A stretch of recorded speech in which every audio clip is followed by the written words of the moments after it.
J'aimerais invoquer le règlement pour parler de mes droits à l'étape du rapport au sujet du projet de loi C-23, la loi sur l'intégrité des élections.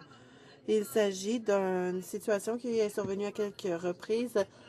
Un député indépendant comme moi ou les députés des plus petits partis qui n'ont pas 12 députés à la Chambre et qui ne sont donc pas reconnus savent qu'en principe, en théorie, tous les députés sont égaux. Nous sommes ici comme députés, comme vos décisions l'ont indiqué. Nous avons nos droits et nos responsabilités. Nous devons examiner tous les projets de loi qui sont étudiés à la Chambre et nous devons pouvoir proposer des amendements afin de les améliorer. Vous vous souviendrez, Monsieur le Président, ce qui s'est passé. Je serai aussi succincte que possible. Je veux simplement déterminer quelle est ma situation et je veux vous parler de la situation actuelle par rapport à une situation normale en comité. Donc, la situation dans laquelle je me trouve, Monsieur le Président, est la suivante. En raison de la procédure parlementaire, les députés dans ma position, donc les députés des plus petits partis ou les indépendants, ont le droit de présenter des amendements à l'étape du rapport parce que nous ne sommes pas membres des comités parlementaires. Vous vous souviendrez, bon, je ne veux pas vous rappeler tous les précédents, mais le leader en chambre du gouvernement avait tenté en novembre 2012 de laisser entendre que les droits de députés comme moi, et en fait, il a parlé de la députée de Saanich Gulf Islands, ne devraient pas pouvoir présenter d'amendements à l'étape du rapport, mais il pourrait proposer des amendements, des tests en quelque sorte, et si celui-là était rejeté, alors il ne pourrait pas en proposer. En décembre 2012, Monsieur le Président, vous avez dit que ce n'était pas suffisant.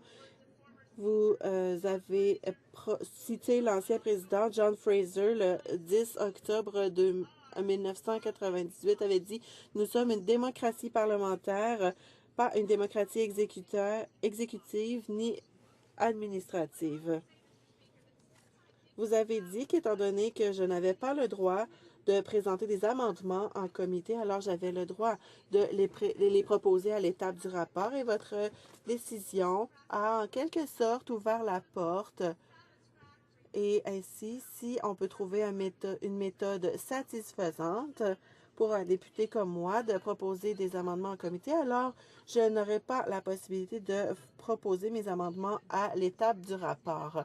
Les conservateurs à la Chambre ont utilisé cette porte ouverte de votre décision de décembre 2012 pour créer des motions qui ont été proposées par les membres conservateurs, les députés conservateurs dans les comités depuis 2013. Et moi, je vis selon ces nouvelles règles. Étant donné que mon rappel au règlement porte précisément sur le comité de la procédure et des affaires de la Chambre, je peux vous référer à leur motion, mais la motion a été adoptée dans tous les comités. Voici la motion qui a été adoptée par le comité le 29 octobre 2013. La motion a été proposée était la suivante. Je ne vais pas la lire au complet, je vais la résumer. Moi et les autres députés dans la même position, si on veut proposer des amendements, doivent proposer des amendements en comité 48 heures avant le début de l'étude article par article par le comité. Et le comité estime que la motion a été proposée. Je ne peux pas les proposer, je ne peux pas en débattre et je ne peux pas participer aux audiences des comités lors de l'audition des témoins. Comme vous savez, Monsieur le Président, je pense que ce processus n'est pas satisfaisant. Je pense que les incidences de votre motion à l'automne 2012 étaient claires. Le processus devait être satisfaisant pour le comité et pour les députés dans la même situation que moi. Toutefois, je vis avec ces règles. Je fais de mon mieux pour les supporter. J'ai entrepris de proposer des amendements 48 heures avant l'étude article par article, même en me conformant à ces règles. Mais voici, sous-alinéa C, on dit « Pendant l'étude article par article d'un projet de loi, le président du comité doit ou permet à un député de faire de brèves présentations pour appuyer ces amendements. » Pardonnez-moi de prendre le temps de dire ce qui suit, mais le président du comité qui étudie le projet de loi C-23, le comité de la procédure et des affaires de la Chambre, a fait un travail exemplaire. Donc, il a fait des efforts pour que l'ambiance entre tous les partis demeure amicale en dépit des tensions. Je ne blâme d'aucune façon le président pour le fait qu'il n'a pas pu respecter cette condition. Par la suite, avec ce qui s'est passé en comité, j'ai présenté mes amendements. Ils ont été réputés proposés, mais on m'a refusé. Le cas des 11 amendements qui ont été adoptés, étant donné qu'après 17 heures, jeudi dernier, on n'a pas pu débattre des amendements et je n'ai pu faire aucune présentation, brève ou autre, au sujet de mes amendements. Donc, Monsieur le Président, si vous me le permettez, j'aimerais revenir à la situation normale. Parce que je pense que la position par défaut de bon nombre d'entre nous dans cette Chambre, en particulier ceux qui veulent me priver de mes droits, vont revenir à la position par défaut qu'un comité est maître de ses propres affaires. Un comité prend une décision. Un comité avait décidé qu'il devait terminer le débat avant 17 heures afin que l'étude article par article soit terminée avant minuit. Ça n'a aucune importance que la démocratie soit amoindrie par une telle décision. Dans ce cas-ci, c'est très différent. Et c'est différent de la décision également que vous avez donnée au sujet du député de Kings Hands qui avait formulé une plainte au sujet d'un processus semblable. On parle ici d'un processus en comité. Le président de la Chambre n'a rien à faire dans ce domaine.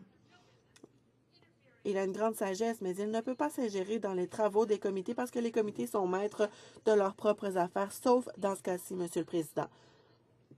C'est en raison de votre décision que mes droits à l'étape du rapport peuvent être enfreints.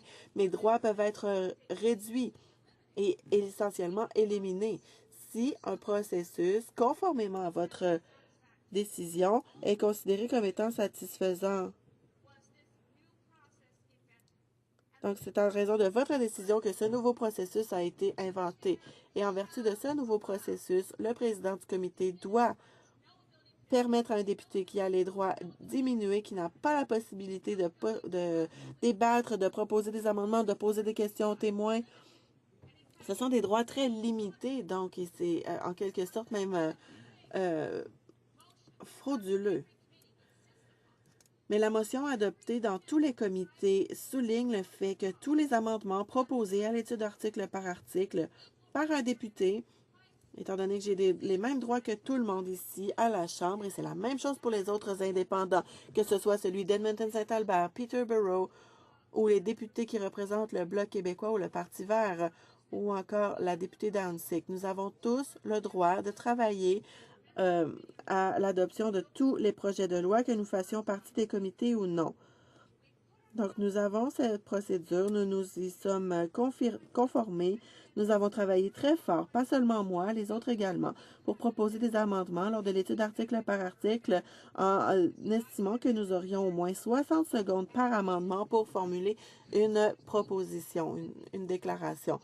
Je pense que la majorité conservatrice ne peut pas mettre un terme au débat à 17 heures un jeudi soir et précipiter l'adoption de tout le reste en empêchant les indépendants et les députés des petits partis de proposer des amendements plus tard. Ils ne peuvent pas avoir le beurre et l'argent du beurre. Ils ont donc ce processus et ils doivent nous permettre au moins de présenter nos amendements en comité. Si ce droit nous est retiré de façon unilatérale, alors je pense, Monsieur le Président, qu'il est certain que nous allons devoir revenir aux règles générales de la procédure parlementaire, celles que l'on trouve dans O'Brien et Busk, et qui disent clairement que les députés dans ma position, par exemple les indépendants et les députés des petits partis, ont le droit de présenter des amendements de fond à l'étape du rapport.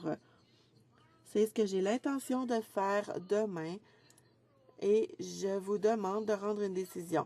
Étant donné que le comité n'a pas respecté sa propre motion, ce n'est plus une situation où le comité est maître de sa propre destinée. Le comité a éliminé cette possibilité et a en quelque sorte mis de côté les députés des plus petits partis et les indépendants. On nous a exhortés, pas seulement encouragés et invités, mais en fait, nous avons presque été forcés à adopter un processus que nous n'avons pas choisi. Donc, à tout le moins, Monsieur le Président, étant donné que c'est en raison de votre décision que cette procédure a été inventée, je pense que les comités doivent s'y conformer. Et sinon, cela revient à nos règles et nous avons le droit de présenter des amendements à l'étape du rapport lors de l'étude article par article du projet de loi C-23. Merci, Monsieur le Président.